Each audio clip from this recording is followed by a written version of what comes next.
The release of Spiritforged has introduced new game mechanics like gold tokens and equipment, as well as new strategies like the Chaos Domain's Miracle Engine. But which cards are actually having the most impact on the meta? And which cards should you be aware of as you navigate this unfolding meta?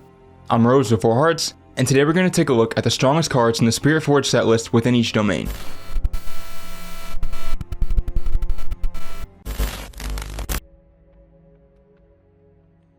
Starting with the Fury domain, Draven Vanquisher has become a worthy consideration for any deck looking to force combat. Costing 4 energy and no power, this champion unit slots nicely into the early game rune curve and can provide consistent value throughout games thanks to his decent might and strong abilities. Whenever Draven attacks or defends, his controller may pay 1 power in exchange for 2 might. This has excellent synergy with his other ability, which provides his controller with a gold gear token anytime he wins a combat. Because of these abilities, he's very combat reliant when it comes to meeting his full potential, and he is vulnerable to damage spells with sitting at just 4 might. But with the right equipment, combat tricks, and damage spells to support him, Draven can create solid power advantages to help tempo decks steamroll games. Draven plays a big role in the domination of Glorious Executioner, and is worth playing in just about any combat-oriented Fury deck. Pharaoh's Forerunner has already established himself as a mid-range staple for any Fury deck. With a decent cost to might rate as a solid foundation, his Death Knell ability is what really makes him stand out. When Forerunner dies, his controller plays 2 3-might mech unit tokens to their base, essentially replacing and dividing his might among 2 additional units. While not simultaneous, this basically stretches 6 energy and 1 power into 12 total might. Even before considering the potential sequences and combos this can set up, a unit that creates double the amount of might than energy it costs to play is bound to be impactful in any deck. While the ability does only trigger on death, it makes it really difficult to punish his unit, as his might doesn't go away even when you kill him. Removal spells like Rebuke and Fight or Flight can be massive counters for Forerunner, as they allow opponents to temporarily ignore him, and in worst case scenarios, like with Rebuke, force you to play him twice for the same value. Forerunner is a decent inclusion for the mid-range of any Fury deck, but will most commonly be found in Mechanized Menace and Daughter of the Void. For a domain that's all about attacking opponents' units and weakening their board, Piercing Light adds some decent versatility to the pool of damage options. For 2 energy and 1 power, this default speed spell with Repeat deals 2 damage to a unit at a battlefield and 2 damage to up to 1 other unit at any location. Similar to Pharaoh's Forerunner, the energy to damage rate being so high makes the spell pretty efficient, and being able to spread the damage into your opponent's base, as well as repeat the effect, makes the spell a great piece to flex into a variety of different situations. However, the 1 power cost and repeat can set you back a turn on runes, and the spell is limited to default speed, so maximizing the value is crucial. But it's still worth considering for any Fury deck, especially Daughter of the Void. With how impactful Cleave was on the Origins meta, it's no wonder why Blood Rush has had an easy time finding its own niche in the Spiritforged meta. For 1 energy, his action speed spell with Repeat gives the unit Assault 2. Without the Repeat, this is just the worst version of Cleave. But with Repeat, even though it increases the cost from 1 to 2 energy, the ability to strengthen 2 units for an overall assault total of 4 is a really solid alternative for most Conquer decks, especially those that like to flood the board with cheaper units each turn. Blood Rush can be pretty situational due to its unique application, and it's naturally countered by removal spells, so by no means is this a staple within the Fury domain, but it can be a perfect fit for decks looking to pack a little more punch that aren't seeing enough value from Cleave on its own.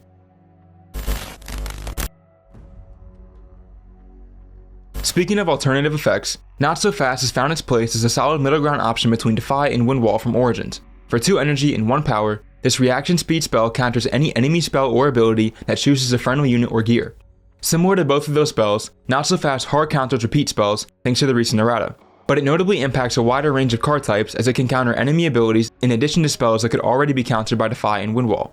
Due to the targeting condition, Not So Fast is still a situational counter. And it's also worth noting that Not So Fast can't counter spell or battlefield targeting effects, so cards like Defy, Windwall, and Unchecked Power still go through. But for decks that emphasize protecting and playing through a few key units, like Blade Dancer and Unforgiven, Not So Fast is absolutely a mandatory inclusion. Emperor's Divide is a pretty interesting impact on the current meta, as it can feel pretty broken or entirely useless depending on how it's used. For 2 energy, this action speed spell with Hidden allows the user to move any number of friendly units at a battlefield to their base, essentially acting as a broader Reaver's Row. Having the option to protect any number of your units at a battlefield can have a wide range of implications on a pending combat. If opponents are looking to wipe your entire hold, you can pull back all of your units and regroup for the next turn. Or, if they're just looking to weaken your hold and take a trade, you can pull back whatever units you think they might be eyeing to create a more favorable interaction. This spell is useless against spells that target units without a battlefield condition, and is obviously countered by Defy and Windwall. But Calm decks that play lots of units and like to lean into movement will definitely find use for this somewhat fringe staple. Zonia's Hourglass attached to a unit is in many ways just a better Zonia's Hourglass. Most of the time you play Zonia's, you're looking to use it to save a key unit in your deck. This is typically a higher end unit that you know you'll need to close out the game. In the Origins format, This meant that it was too risky to play or hide Zonius before that unit hit the board, as you could end up wasting it or being forced to use it on a weaker, non-essential unit. This is where Guardian Angel finds value as unit protection that assigns itself to one unit and gives them a +1 might increase. While it might initially seem concerning that you've revealed which unit you're going to save, and that you have to have it on board in the first place, the pressure the public information creates can be very threatening under the right circumstances. While GA isn't permanent and can only be attached to one unit, decks that play with Weapon Master units can make the equipment much more flexible. This gear is far from mandatory, but worth considering for calm decks to play around key mid-range and late game units. Back in the Origins format, the primary concern for Leona decks was the lack of impactful stun options. And while Leona still appears as one of the worst decks in the game, Spiritforged has introduced a solid stun option. At 2 energy, this action speed spell with repeat simply stuns an attacking unit. Rune Prison was set 1's most direct form of stun, but it costs the same amount of energy as Thwonk, with a power cost on top. With Thwonk having no power cost and the option to hit 2 different units, this is a much better defensive option. However, Thwonk can only target attacking units, so while it is a better defensive staple, it still leaves room for Rune Prison in an offensive stun niche. It's also of note that at action speed, this spell doesn't impact abilities like Yasuo Remorsefuls or Ezreal Dashings, but neither of those units are very popular in this format. And of course, this spell is vulnerable to all of the common spell counters. That said, at the very least, it's a solid tech stable for any calm deck looking to hold.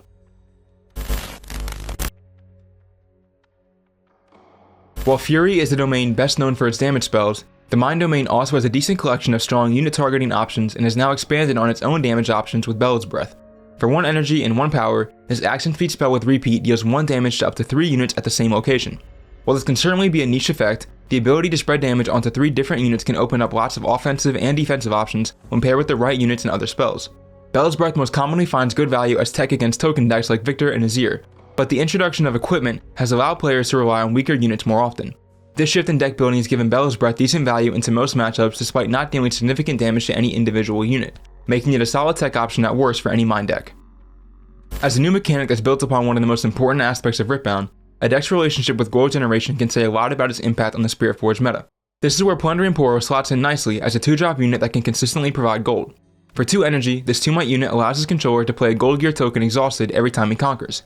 Having a unit that creates gold is already enticing if it can do so reasonably, and being able to do it repeatedly throughout the course of a game is exactly what you're looking for in a staple 2-drop. While this unit is incredibly vulnerable to damage spells, and he does have to conquer to trigger his ability, any value he provides beyond the first 2 turns of a game is beyond his initial purpose. While some decks may have better 2-drop options for their specific strategies, Plundering Poro should definitely be looked at when building a Mind deck. It can't be understated how important gold is in the current meta, so any card that adds gold creation on top of its initial effect is interesting to say the least.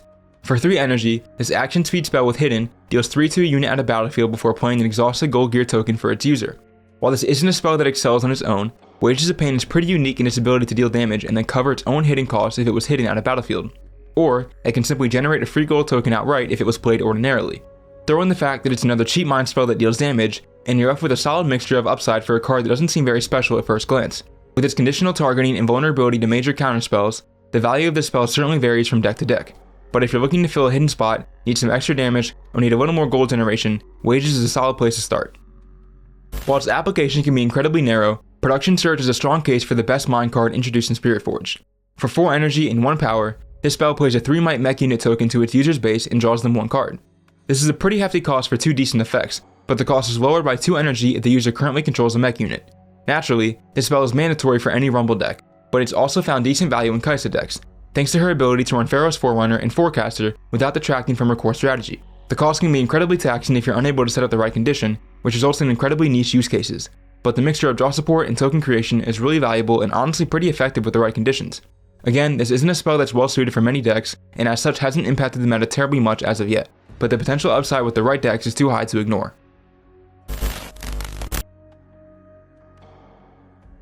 Easily the strongest combat trick to come from Spiritforged, and possibly the best in the current meta, is Punch First. For 1 energy and 2 power, this action speed spell adds 5 might to a unit during the turn it's played. With most single unit combat tricks only providing 2 might at best, Punch First joins Primal Strength as a spell that reaches well beyond that in exchange for a heftier cost. While the expensive double power cost will set you back a turn on runes, its incredibly cost-effective energy cost has tremendous upside. Spending just 1 energy for 5 might allows you to play almost all of your runes during your turn, if you're confident your opponent won't have what they need to break through Punch First. But even during cycles where you may not have accounted for needing it, most good turns make progress without exhausting all of your runes, so when playing optimally, Punch First should be a viable option anytime it's in hand. This consistent availability is part of why Unguard was so popular in the Origins format, so it's obvious why an even higher might increase is so beneficial. Despite the hefty power costs and vulnerability to counter and removal spells, Punch Burst is a must-have for pretty much any body deck. Spiritforged has released a plethora of units that are strong because of their abilities as opposed to their might efficiency, and Ruin Runner certainly makes a claim for the top of that list. While it does require a small amount of setup and consistent support to see a legitimate value, this 6 energy, 5 might unit has expanded on a vital dimension for body decks, especially with legends that also fall into the calm domain like Wuju Bladesman, Blind Monk, and Grandmaster at Arms. With an ability that prevents the unit from being targeted by enemy spells and abilities, Ruin Runner slots in nicely as a mid-range unit that can safely take advantage of equipment and combat tricks. Since it can't be directly targeted, there are a few ways of handling Ruin Runner outside of combat, which is what the body domain naturally excels in. The slightly lower base might can be a bit of a hindrance, and this unit is still affected by all-encompassing spells and abilities like Unchecked Power and Thousand-Tailed Watcher, but Ruin Runner still has an incredible upside when paired with the right pieces. With the expanded role that gear are now playing, Uxin Mischievous introduces some much appreciated interaction that the body domain often lacks. For 4 energy, this 4 might champion unit with Weapon Master comes with a really strong ability. If you pay 2 body power as an additional cost, you can move an enemy gear to your base when you play Uxin. You then control the gear until Uxin leaves the board, and if it's an equipment, you attach it to Uxin. Weapon Master on a 4 energy, 4 might unit already makes Uxin a worthy consideration for body decks, and being able to steal a gear from your opponent for 2 power can make him really dangerous in the right matchups. While meta-defining gear like Dazzling Aurora have fallen off, thanks to all the gear removal in Spiritforged, there are still plenty of solid options that can completely alter the course of a game when stolen. The tricky part is that Uxin does need to be protected if you intend on keeping the stolen gear and getting the most value out of it, but that shouldn't be too difficult in most decks that are looking to include Uxin for their main board or as a tech card. It's not very often that 3-drop units find themselves in stable positions within a domain, especially units that require additional attention to meet their full potential. But the upside and independent nature of Lucian Merciless, once he's set up, can create amazing tempo for body decks. For 3 energy, the 3 might champion unit with Weapon Master readies himself the first time he conquers each turn. As a unit that protects itself through successful offense, this is mostly valuable with the Purifier Legend. But Lucian can frequently find avenues to be useful in any body deck as the strongest domain when it comes to offensive combat. The strategy surrounding this unit can be a bit tricky to pull off as it has to actually survive and win combat to trigger the ability, which makes it incredibly vulnerable to damage spells, especially since it only has 3 base might. But even if a deck doesn't fully invest in Lucian as its core strategy, he still makes for a solid early game unit that transitions well into mid and late game pieces.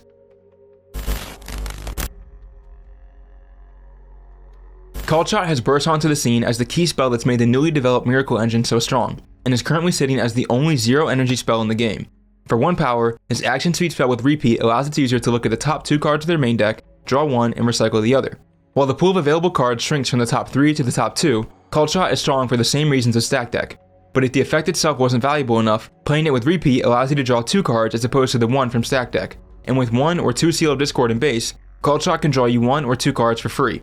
Without steals in base, this power cost can be pretty taxing, as you'll have to set yourself back a turn on Rune to get the full value of its effect. But all things considered, this is very likely the strongest consistency card in the game right now, and should be included in every Chaos deck.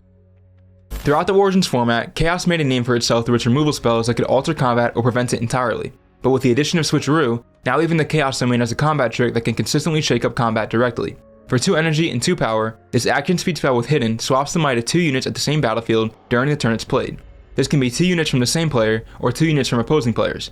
This gives Chaos decks a way to punish might increasing spells if their removal spells were somehow ineffective, and it also increases the stock of low might units that are commonly found in Chaos decks, by allowing them to win combats against traditionally stronger units. The biggest downside is that the power cost can be incredibly draining when the spell isn't hidden, which is a little more common for the Chaos domain thanks to all the hidden cards it likes to utilize that are more commonly useful than Switcheroo, and the spell can be countered by might decreasing spells, but with a little practice and solid matchup knowledge, Switcheroo can be a massive game changer.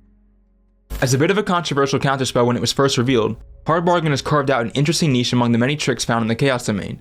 For 2 energy, this reaction speed spell with Repeat counters a spell and lets its controller pays 2 energy.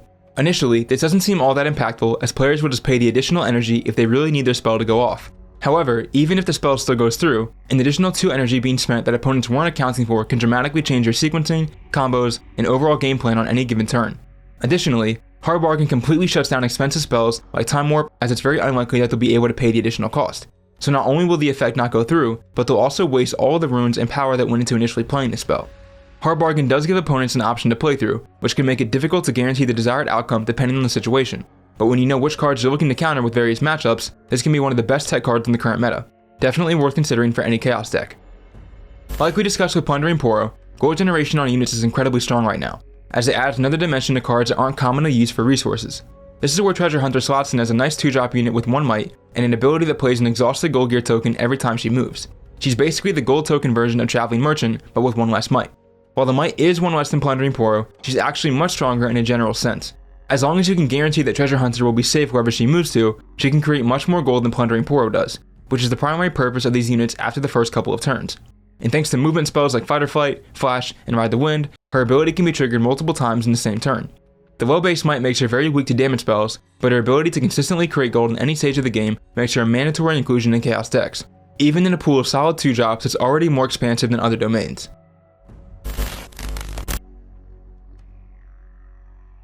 With the lowest potential of the new gold generating 2-drop units, Honest Broker can still find more value than her Mind and Chaos counterparts.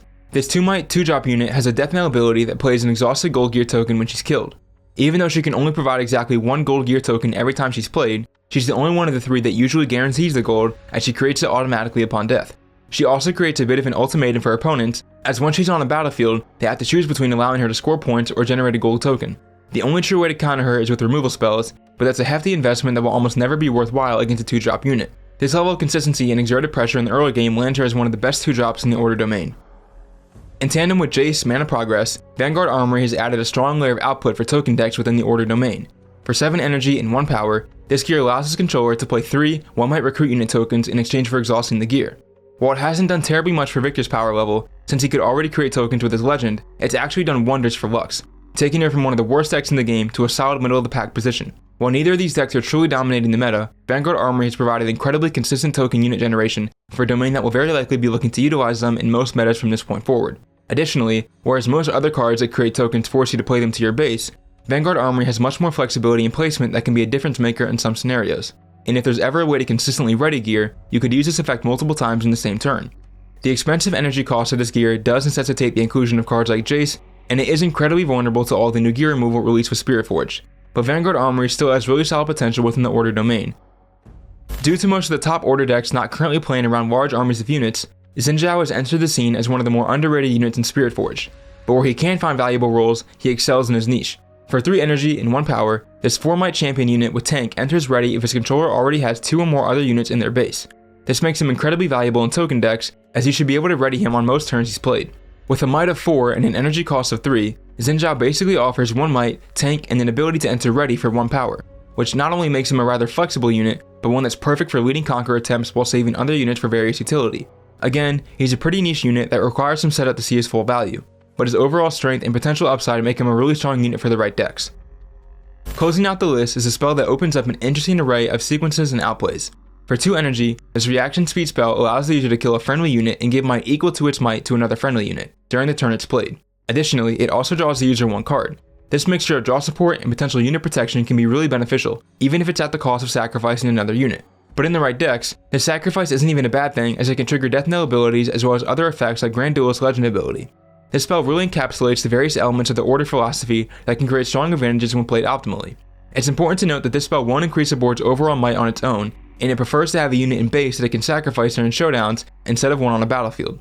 But the unique mixture of effects makes it worth including in any Order deck, especially ones that play with equipment or might increasing spells.